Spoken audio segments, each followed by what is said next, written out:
在这个名为2026电视剧品质盛典的夜晚，红毯两旁的欢呼声几乎要盖过了雷鸣。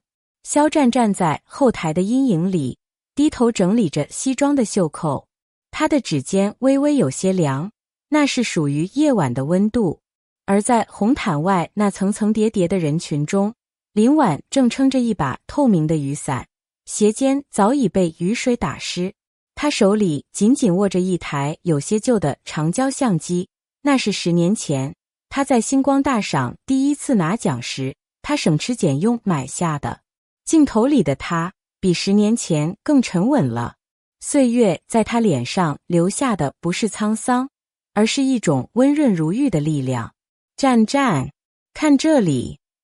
当他走上红毯，露出那个标志性的温暖如初的笑容时，林婉觉得胸口那种隐隐作痛的酸涩忽然被一种巨大的甜意包裹住了。那是他爱了整个青春的人啊。林婉记得10年前的自己还只是一个背着书包在课本缝隙里偷偷写下他名字的高中生。那时候的他也像现在这样努力，却总是带着一身伤。那时候他写过一封信，却从未寄出。如果你在发光，我就在光里陪你；如果你在黑暗中，我就做你的眼睛。后来他真的成了巨星，成了那个在190多个国家闪耀的名字，而他成了上海一家报社的小记者。他们之间隔着荧幕，隔着保镖，隔着千山万水，却又好像在每一次眼神交汇中分享过同一个灵魂。那种甜是看到他成功时的欣慰，那种痛是深知自己永远只是千万分之一的卑微。盛典进行到一半，有一个互动环节，主持人随机挑选了一位摄影记者上台互动。林婉被推上去的时候，大脑一片空白。他站在他面前，距离不到1米。他身上那种淡淡的木质香调混合着雨水的清冷，让他几乎落泪。你好。他轻声开口，声音低沉磁性，像极了那个午后他在耳机里对粉丝说的话。林婉鼓起勇气抬头，看进了他的眼睛。那双眼睛里盛满了星辰，却在对视的一瞬间闪过一丝疑惑，随即化作了深邃的温柔。你的相机跟我的一样。他笑着指了指他手中的相机，那是很有故事的型号。那一刻，林婉叫的所有的等待都值得了。虽然他不知道他是谁，但他看出了他的陪伴。这种被看见的甜，足以抵消掉过去数千个夜晚的孤独。盛典结束时，已是深夜2点，明星们的保姆车一辆接一辆的离去。林婉坐在马路牙子上，看着逐渐冷清的会场。他想起了他在台上的获奖感言。他说，感谢每一个在风雨中撑伞的人，因为有你们，我才敢一直往前走。林婉微笑着流下泪来。他知道这句你们里有他，但也不仅仅只有他。这种感觉就像是喝了一口加了太多糖的苦咖啡，甜的让人心碎，苦的让人清醒。他站起身，拍拍裤子上的灰尘，对着空荡荡的街道小声说了一句，肖战，明年见。在离开的保姆车上，肖战看着窗外倒退的街景，助理递过来一个暖手宝，问道，战哥，刚才那个记者，你是不是觉得眼熟？肖战沉默了片刻，从口袋里掏出一张折叠的整整齐齐的纸条，那是刚才互动环节他偷偷从那个女孩手中接过的。上面没有写联系方式，只有简简单单的一句话，万物生长，你是我的暖阳，请一定要一直幸福下去。他抹撒着纸条，嘴角勾起一抹苦涩而又温柔的弧度。他知道在这个世界上，总有一些爱是不求回报的，这种爱比任何奖杯都沉重，也比任何灯光都耀眼。他闭上眼，在心里默默回应，我会的，你也是。2026年3月9日的夜晚，上海的灯光格外明亮。当上海广播电视台举办的上海电视剧品质盛典进入最令人期待的时刻时，整个会场仿佛突然安静下来。主持人念出那个名字，肖战。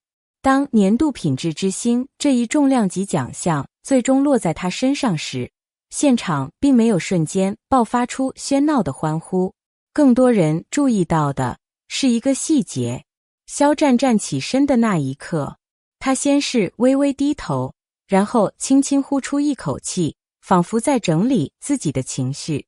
那一刻，他的眼神里没有夸张的激动，也没有刻意的张扬，只有一种安静而深沉的光。很多观众后来回忆说，那几秒钟仿佛被拉长了。肖战的眼神像一面平静的湖水，看似没有波澜，但深处却藏着很多无法用语言表达的情绪。10年，那是他进入演艺行业的时间。从一个初入娱乐圈的年轻人，到如今成为 SMG 史上最年轻的视帝，这段旅程并不是一条平坦的道路。也许正因为如此，当他站在领奖台前沉默的那几秒钟，显得格外意味深长。那不是停顿，那更像是一段回忆正在他的脑海中缓缓展开。肖战此次获奖，与电视剧《藏海传》的成功密不可分。在这部古装权谋剧中，他饰演的角色藏海是一个极具复杂性的谋士。这并不是那种依靠激烈台词或宏大场面的角色，藏海更多时候是在思考，而不是在说话。也正因为如此，这个角色对演员提出了一个非常高的要求：情绪的克制。很多关键场景里，藏海甚至没有太多对白，只有眼神，有时是一个极轻微的目光移动，有时只是一次慢慢垂下的眼睫。但正是这些细节，让角色变得立体而真实。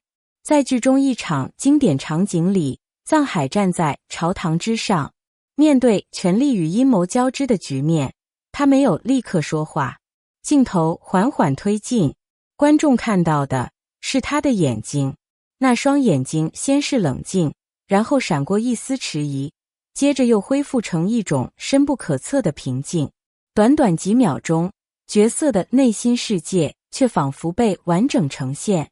许多影视评论人评价说，这是一种星号用沉默表演的能力。星号，藏海并不是一个完美的英雄，他有野心，有犹豫，也有孤独。正是这些矛盾，让角色变得真实。在故事的发展过程中，观众可以清晰地看到藏海的成长轨迹。最初的他，眼神中还有年轻人的锋芒，有冲动，也有理想。但随着剧情推进，他经历了背叛、权谋和抉择，那些经历慢慢改变了他。到了后期，藏海的目光变得更加沉稳，甚至带着一种看透世事后的冷静。有观众形容，看《藏海传》的感觉，就像是在看一个人一点一点长大。而这种成长，也恰好与肖战这些年的演艺经历形成了一种奇妙的呼应。肖战进入娱乐圈时，最初的身份是一位偶像，但在中国娱乐行业里，从偶像转型为演员，从来不是一件容易的事情，质疑几乎是必然的。有人称赞他的外形，也有人怀疑他的演技。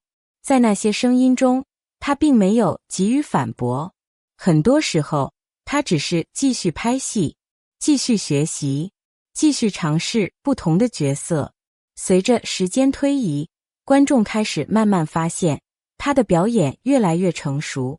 他不再依赖外在魅力，而是逐渐把重心放在角色的内心世界上。《藏海传》正是这种转变的一个重要体现。除了口碑之外，《藏海传》的播出成绩也十分突出。该剧在优酷平台的热度突破1万，成为近年来讨论度极高的古装剧之一。